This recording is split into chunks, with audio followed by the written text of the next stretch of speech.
Welcome in to the Beer and Ball Show. My name is Eddie. I'm the host of this show. This is my first YouTube video.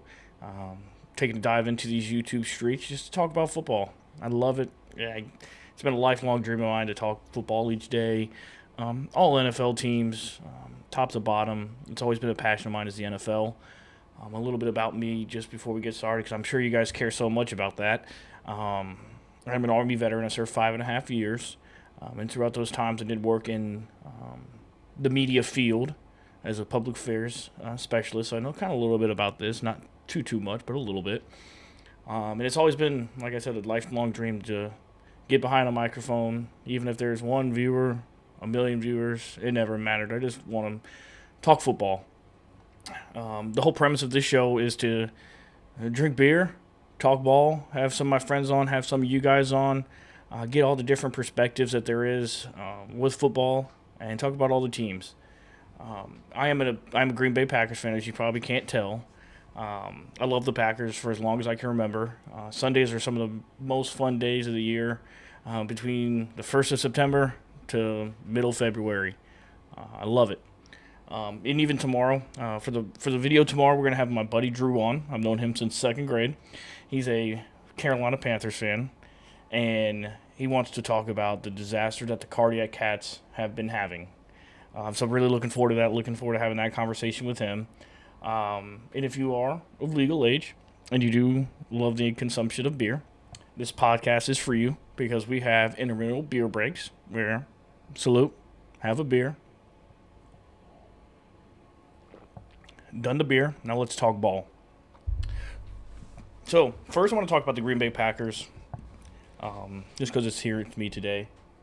And I want to talk about Jordan Love to start, on how fun it is to watch him play football, how fun it is to watch him sling the rock down the field with just such confidence. You don't see that each and every week from a lot of quarterbacks, except some of the top ones, Josh Allen, Pat Mahomes, Lamar let it loose too, with just utter uncare. I'm letting it go. My guy's down there. And just the maturation that he's had over the last 3 years, where he's really in that third year starting in this Matt LaFleur offense, and being able to have complete control at the line of scrimmage.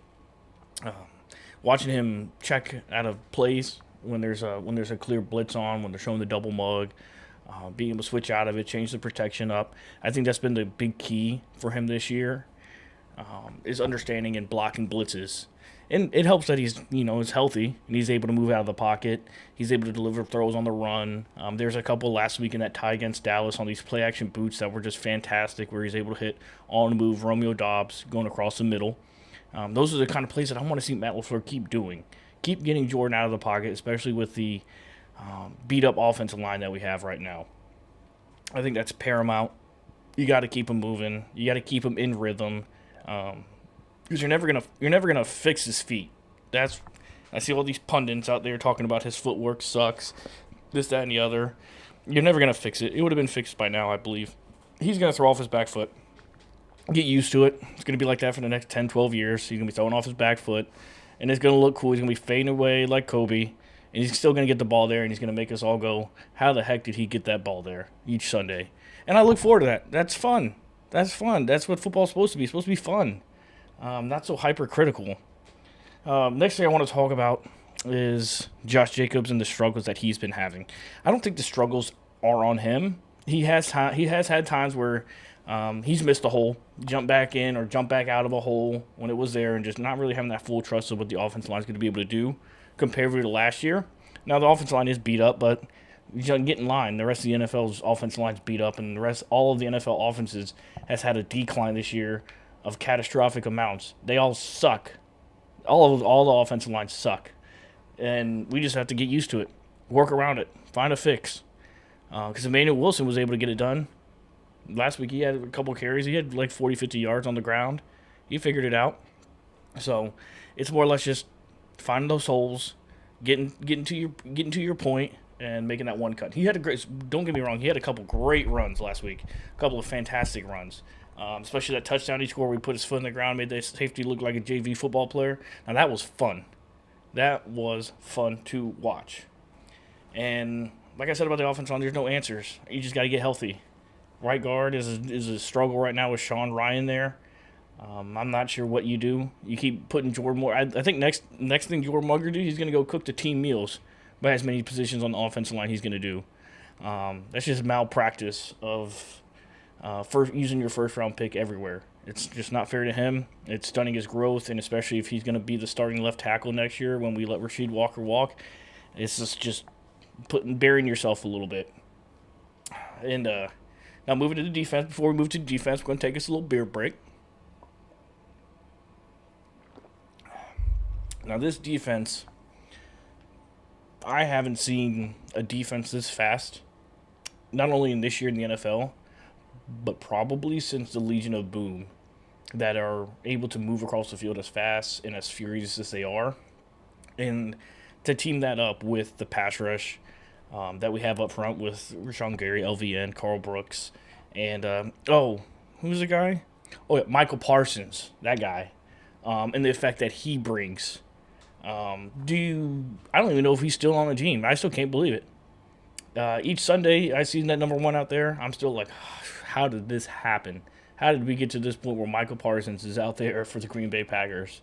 And people want to say he didn't have a good game on Sunday against the Cowboys just because their expectations for him to get 4.5 sacks. That doesn't happen. Rarely ever that an edge rusher gets 4.5 sacks in a game. I don't care how bad your offensive line is. The Cowboys had a great plan for him, and it's probably the blueprint for the rest of the league going forward that have to play the Packers. Quick play. Get it out of your hands, because if you don't, Michael Parsons is going to get you. He still had 10 pressures. That's 10 plays out of the 50 that the Dallas Cowboys had that Micah Parsons was right there in his lap. Not every quarterback is playing at the level that Dak Prescott's playing at. I got to give him his flowers. He's balling out. He's really playing high. He's playing well above the rest of his team, especially his defense. Jeez, that defense sucks. And just to kind of finish it off here, I don't want to make this first video too long. I'm going to kind of transition to, this upcoming game, preview this upcoming game against the Bengals. First thing we have to talk about Jamar Chase. What a stud that guy is. I think if I played quarterback, I could have done better than Jake Browning because I would just throw it to him every time. And I have belief that even in triple coverage and my 25-yard throw could make it there, and Jamar Chase is going to make a play. So that does give a little bit of worrisome, not much, but a little bit worrisome that Joe Flacco's coming in. Because I think once you get benched by the Browns, you're kind of at the bottom of the barrel, and it kind of seems like your NFL life is gone. It's like when it comes to continuing to play. So good for him to continue to find another opportunity in Cincinnati to be a starting quarterback.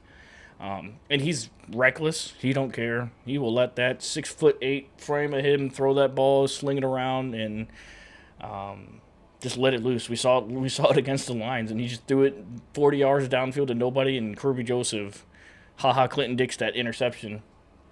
You'll get to know that reference soon enough. So Jamar Chase is out there, and he's going to have a willing thrower. I don't think Jake Browning was as willing a thrower as the Bengals wanted him to be going into this year. But Joe Flacco doesn't care. He'll stand back there and throw it 45, 50 times. I don't know how he still does it at the age of 40. Hell, he looks 50. How he's able to still do it. But if that's their game plan and they want to do that, I like our chances and I like our pass rush to get against that bad NFL offensive line. I think they're second or third worst in graded by PFF or, I don't even trust PFF, but whoever grades offensive linemen, I don't know how you do, but if you do, they're bad. And they also have T. Higgins out there, who's an awesome receiver. I didn't expect him to re-sign and get an extra contract with them. He's always going to show out. One of them are. That's just the thing. One of them's going to play good. One of them's going to be productive. And one of them's going to get the job done. Now, Chase Brown, they have been trying to get that run game started. Chase Brown is a little shifty. He's quick and he's a little shifty. And with the Packers not being without Devontae White most likely this Sunday, the Packers are going to have to really be stalwarts up front. Going to have to let Edgerrin Cooper and Quay Walker really run around and fill those holes, gap shoot. Make it tough for Joe. Put him in 2nd and 8s, 3rd and 12s. Make them really have to sit there and process the defense first before being able to get the ball out. We can't allow 3.5, 4 yards of carry this Sunday to be productive. And this is our last beer break of the episode. Take a beer. Cheers. And I just want to finish it off by I just want to really appreciate anybody that ever listened to this. This is the first of many podcasts, and like I said, drop your team down below, who your favorite team is, and some talking points and easy ways to reach out to you to get you on the podcast, get you talking. I want this to be real fan-driven, and not monopolizing the talking points, because I'm sure a lot of you are just like me and just want to get on and talk ball, want to have your voice heard, put it out in the ether, and maybe learn a thing or two about ball. So I really appreciate all of you guys. I hope you have a wonderful day, and I'll see you tomorrow.